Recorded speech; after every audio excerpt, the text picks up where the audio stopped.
అనేక రోజులుగా దొంగతనాలకు పాల్పడుతున్న అంతర్రాష్ట్ర దొంగను అరెస్ట్ చేసి 8 ద్విచక్ర వాహనాలను పోలీసులు స్వాధీనం చేసుకున్నారు.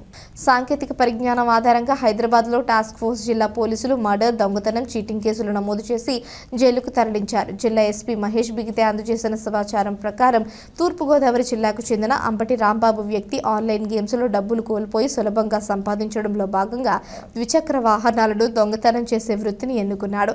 సిరిసిల్ల కరీంనగర్ రహదారిలో వెంకట్రావుపల్లి వద్ద ఓ వ్యక్తి ద్విచక్ర వాహనాన్ని దొంగిలించడంతో పోలీసులకు బాధితుడు నారాయణ ఫిర్యాదు చేయగా దర్యాప్తు చేపట్టిన task force inspector Natesh Bowenpally police సిబ్బందితో కలిసి సదరు నిందితుడు అంబటి రాంబాబును పట్టుకుని జైలుకు తరలించారు.